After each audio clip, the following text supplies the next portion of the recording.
As part of its effort to safeguard the livelihoods of those who rely on transporting visitors, tour and tender operators today received some much-anticipated relief in the form of food vouchers and fuel cards. It is the government's way of reducing the shock of soaring fuel prices globally and its impact on those in tourism whose bread and butter is tours.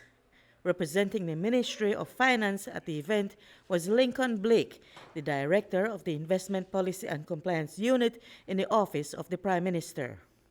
The increased cost of acquisition of fuel has affected Belize's wider economy, apart from transportation costs.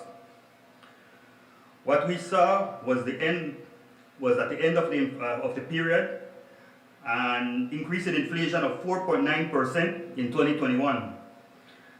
And then it is projected to increase that inflation to 5.2% by the end of 2022. But Minister of Tourism Anthony Mahler explained that it was not easy to get his colleagues to agree to the $1.5 million subsidy. So I prepared a cabinet paper and took it to cabinet. They said we couldn't do anything at that time. So I doubled back and I became more aggressive in my approach with regards to the help for the industry. And thankfully, my colleagues in cabinet saw the reality. They could feel the reality. And we devised a plan to help the country and the main sectors using transportation with some support. B.T.B's Director of Quality Management, Abel Castaneda, explained that the fuel subsidy covers 13.5% of what the beneficiaries consume to conduct business. Out of the 350 tour operators that we have countrywide, what we did was we submitted an application process in April and May, which all of the tour operators that are participating in this program today applied. As a part of that application process, they had to provide us information in terms of their consumption levels, their past consumption levels and future consumption levels.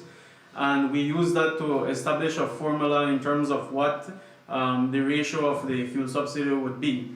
There is a minimum subsidy that is provided to tour operators of a cap of $500, and then based on your consumption, you would go up to whatever that is in terms of the formula. Two of the beneficiaries of the fuel subsidy, Thomas Tillett and John Pollard, indicated that the relief will go a long way in helping their businesses to carry on. The rising fuel prices is not isolated to Belize, but is a worldwide challenge nation states are grappling to try to deal with. I must say from day one that, Minister, you committed to delivering such relief. I never doubted you. While we are still under this pandemic, we as tour operators and boat owners are struggling to get back on our feet. Never before has fuel been offered to tour guides, to tour operators and boat owners in Belize. Never before. This offer is going to be given to us for the next 5 months. Free fuel, I should say. Reporting for News 5, I'm Marion Ali.